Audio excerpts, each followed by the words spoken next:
Hey folks, welcome back to another review with yours truly, Sam Healey. Today we're taking a look at this guy right here, Firefly, a Fistful of Credits from Toy Vault. It is a cooperative game where each player is taking on the role of one of the crew members of Serenity, and you're trying to go in and accomplish 3 different missions that come in the box. Now, sounds cool. Cooperative game, I really like it. Firefly, I really like it too. Did it hold up to the hype that I had internally? Let's get down to the table and I'll show you how it works.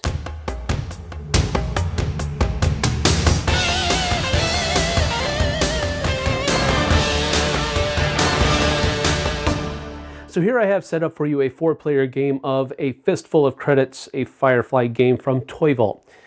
The game comes with 2 boards. This one is double-sided. There's another mission on the other side, and then there's also another board in the box for its 3rd mission. It does come with 3 missions, and the mission card basically has everything that you need to know about what you need to do for the game. For example, any special rules? There's no special rules. This is the basic setup for the game. Objectives: you have to do all of these things in order to win the heist. In other words, Healey must disarm 2 booby traps in the engine room. She cannot be knocked out or the heist is over, so make sure that she survives. And then you also have to scavenge for 1,500 credits worth of salvageable things, and then you all have to return to the LZ. The Reaver Scalper has special rules in it, in that if after a player is defeated, it immediately moves beneath the next player in order forcing a battle. So the Reaver Scalpers have a little bit of a special movement there. And then the booby traps that are underneath some of these tiles that are down here on the board. So that is the derelict mission. A marker is placed here on the green spot, and then it ticks down, and if the marker gets down to here before all of these objectives are won, then the game is over and the players have lost. This is a cooperative game. Now, just a little thing about what's going on here. It starts clicking down here. Whenever it gets to the gray spot, an event card is chosen. And then if it gets to one of these spots, enemies will spawn on the 3 different or 6 different things, places on the board where enemies spawn. So that is the derelict mission. So that's what this one is actually going to be doing. Now, during the course of your turn, the first thing that you do is you roll a 6-sided die, and that determines how far you can move during the course of that turn.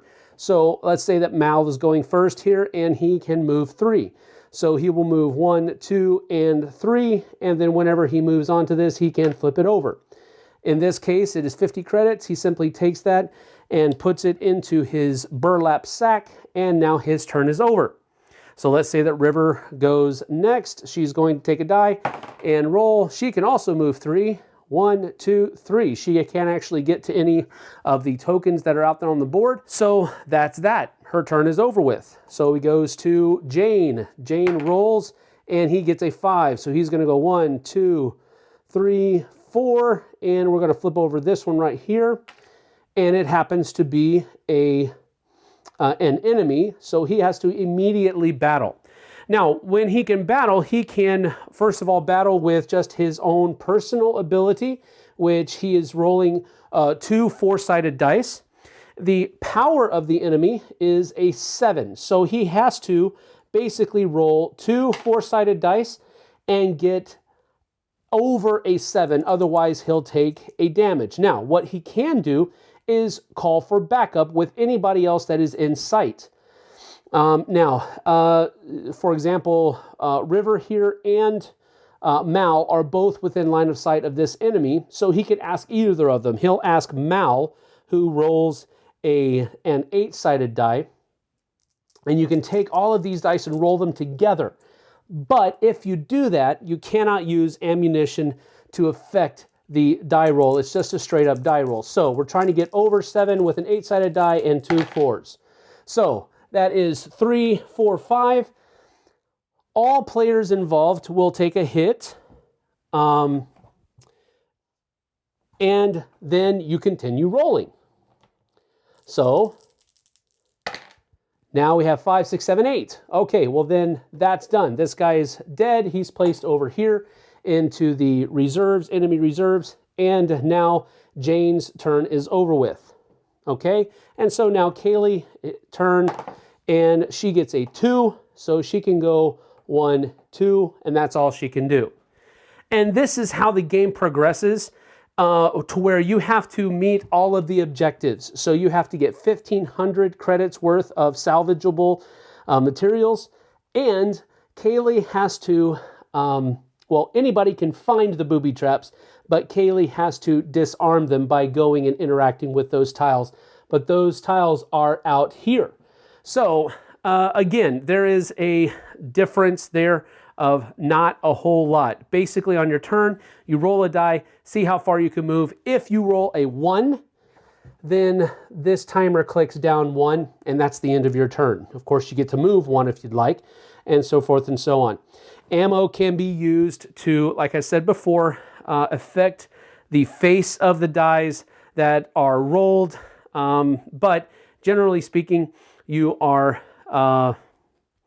left to the mercy of the dice at the very onset of your turn. Some of the different event cards that are out there are things like Raiding Party Scare. All players stack collected tokens face up where they stand and move 6 spaces towards the LZ, retrieved by moving the stack. So again, this is a misfortune. A fortune says Eerie Prediction. It says all players may peek beneath 1 token and choose to flip it. All right, so there's all kinds of different things. Junkyard Jewels, draw 2 cards from the gear deck. So the gear deck, that is other things that you can use throughout the course of the game. For example, a brown coat, absorb any damage received after being defeated. Can be used twice, turn sideways after first use, then battle again. So this is like armor. You also have things like a holdout pistol. You can add 2 to battle rolls. It can be used twice. Radio transmitter, instantly move a space to a space adjacent to another player. I don't know why a radio transmitter allows you to move, but hey, there you have it. Field dressing, immediately restore up to 3 health. So these are the different kinds of things that are in the gear deck that you'll find. Oh, Alliance Sonic Rifle, add 3 to a battle roll, but it's a one-time use. So those are different things that are going to be placed underneath, like if you grab one of these guys, and as you flip over the tile, then you'll be able to draw from that gear deck. So that is, in a nutshell, how you will play Fistful of Credits. Well, let me tell you, this did not hold up to the hype, not even close at all. My heart sank when I read those words. First thing you do on your turn is roll a 6-sided die, and that determines how far you can move. Oh my goodness, that is such an antiquated thing to do in a game. Plus, it's so limiting. Then, if you roll a 1 on that movement roll, that clicks the time meter down 1 as well. So it's doubly bad to roll a 1. Not only can you not do anything, you just made it harder to win the game. Oh, man. Now, I was thinking that, okay, so it has a roll and move mechanic. That's not the end of the world, so to speak. So maybe it has something else. Maybe battling, maybe combat really has something that to sink my teeth into. Nope. You're simply rolling your dice, trying to get higher than the strength of the enemy that you're fighting. Yeah, you can call in reinforcements or backup or whatever you want to call it, to have somebody else that happens to be in line of sight of the enemy that you're fighting, and they can help you defeat it, but then they might roll a 1 and you might roll a 1. So you both get hurt that time, and if you call for backup, you can't manipulate the dice with your ammo reserve. So again, strike 2, quite frankly. But then you have the added randomness of the random distribution of the tiles on the board.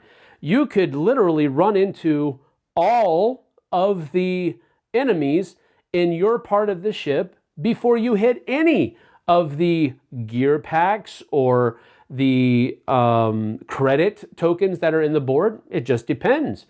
You could also, on the flip side of that, you could not run into any enemies and just run through the entire ship easy peasy. So again, there's just so many things that are going wrong here. The cardboard standees, yeah, I'm not so big on that. Dead of Winter is one of my favorite games, and they have cardboard standees, so it gets a pass there. Another thing that just made me scratch my head was this whole idea of picking a sidekick that goes with your hero, and then you like magically morph into your sidekick if your hero gets knocked out. No thematic sense at all to that idea. I mean, it's cool that you kind of have a backup, but if both your backups get knocked out, you're done.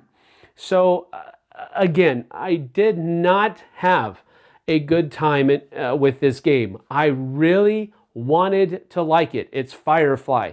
It's cooperative. I really enjoy the Firefly game that's out there already, put out by Gale Force 9. But it's a competitive game, and so there's a little bit of tension there. This is a cooperative game. I wanted to like this. I really, really did. There just isn't a lot to like. I mean, this feels like a game that was put out a decade and a half ago, at least. Just not fun at all. The variable player powers, that again is a cool mechanic, just wasn't enough to pull it over the edge. It really felt like in one of the games that we played that River was the only one that had a chance against any of the Reavers, because we just kept rolling one after one after one. And I know that might be attributed to just bad die rolling. But again, you cannot be good or bad at die rolling. It is simply a die roll. That's not skill, that's luck, that's random chance.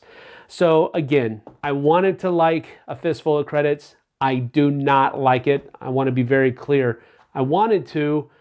It was a great concept, cooperative Firefly game. Let's get it done. They did not. So for me, this is a hard pass. And if you see it, don't be fooled. Steer clear. See you guys on the flip side.